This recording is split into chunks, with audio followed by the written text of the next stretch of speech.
So here we go. Let's get after it. We have the three kings of the united monarchy. It's going to be about a 100-year period where the kingdom of Israel is united, all 12 tribes around Saul, David, and Solomon. That transitions us from that several 100-year period of the downward spiral or the mess called Judges. We have about 100 years of a united monarchy around three kings, and then we're going to have roughly about a 400-year period of this kingship divided. That's the session we're in now. So if we turn to page 124, here's a very important passage that we saved for now. And let's take a look at it. The biblical text goes back. We're going to go back in time to 2 Samuel. 2 Samuel tells the story of King David, and we're in the first half of 2 Samuel, so it's King David looking good. And while King David, this is before the Bathsheba incident, King David has Yahweh appear to him. King David is wanting to build the palace for Yahweh. He wants to build a temple, in other words, take the tabernacle and make it into a permanent house called the temple. And there's lots of reasons why he wants to do that. And Yahweh shows up, and what Yahweh tells him is, no, I don't want you to do that. And look, now we're pinpointing the passage right here. This is 2 Samuel 7. We call this the Davidic covenant. Yahweh to David. When your days are fulfilled and you die, lie down with your fathers. Notice the I wills. Once again, we're seeing the unconditional promise of God being made. Notice what God says. I will raise up your offspring after you. I will establish his kingdom. He will build a house for my name. So now we're getting indication that David's son, it's going to be Solomon, will build the temple. It says, I will establish the throne of his kingdom. Notice and box it in, or put a circle around it, underline it. Forever. Forever. I will be a father to him. And when he screws up, I'll discipline him with the rods of men. I will discipline him, and my steadfast love will not depart from him, as I took it from Saul, whom I put away before. That should be comforting to David. Now look at verse 16. He takes the scope of the promise. It started with Solomon, and now it's going to get bigger and bigger. The scope goes from Solomon to something way grander. Look at verse 16. David, your house and your kingdom shall be made sure, circle it, forever before me. Your throne shall be established forever.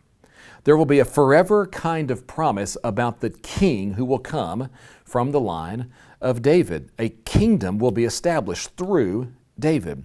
Now look at the biblical insight in the middle in the box here on page 124. Here's the covenant provisions. First of all, David would have a son who would succeed him and establish his kingdom. And that son is Solomon. And Solomon will build the temple. Number 3, Solomon's kingdom would be established, notice it again and circle it, forever. Through David's sin, though David's sins justified chastening, God's steadfast love, his chesed, would be forever. That's part of the promise.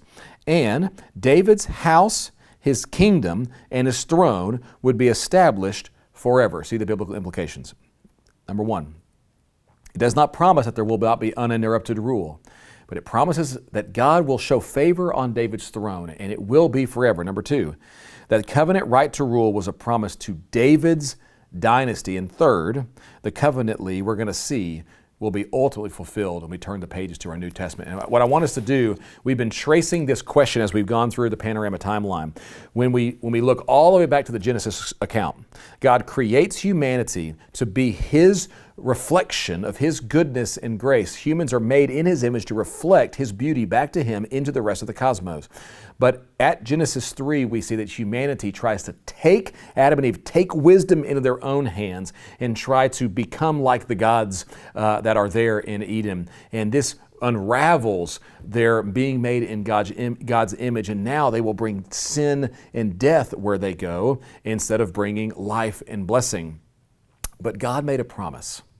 All the way back in Genesis 3:15, God made a promise. We've been building. I've been calling this the nesting doll as we've been looking at it. Remember, those Russian dolls, those nesting dolls that just get bigger and bigger and bigger, or if you take the pieces off, smaller and smaller and smaller and more specific and more particular. And God, all the way back to Adam, had said, there is one who is coming. It is a third person masculine singular, a he, and that he will deal a fatal wound to the snake, this power who has wrecked the human condition. We've been asking as we've gone, who is the snake crusher? And we keep coming back to this question because we're going to see the Bible is going to be anticipating the answer to this question.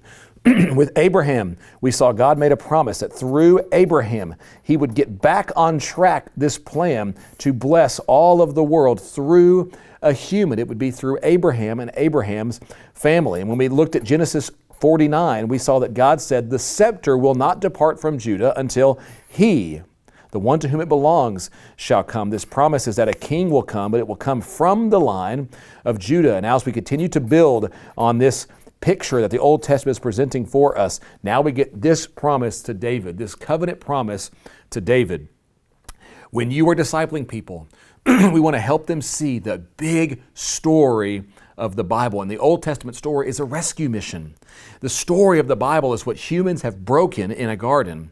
God is desiring to fix, but he will do so through a human. He wants to bless the world through a human, and we're looking for that he who is coming. I almost wish we didn't give you the next note on page 125.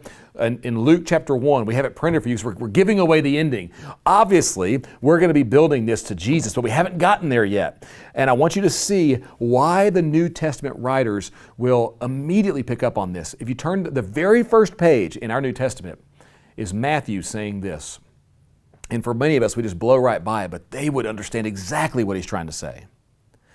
He says, the genealogy of Jesus, the Messiah. By the way, the expectation for this he, we've already noted it, is that this is the anointed one, the Messiah. And Matthew opens his gospel by saying, the genealogy of Jesus, the Messiah, the descendant of David, the descendant of Abraham.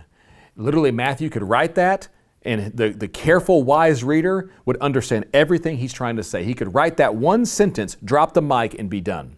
Because what Matthew is saying is the snake crusher, the he that we have been anticipating, is this Jesus.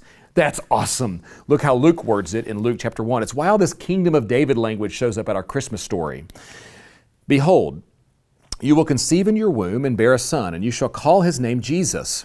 He will be great and will be called the Son of the Most High. And the Lord will give to him the throne of his father David. He will reign over the house of Jacob forever. Notice the forever. And his kingdom, there will be no end. Do you see the picture that our Old Testament is drawing for us? It's why we're taking Panorama.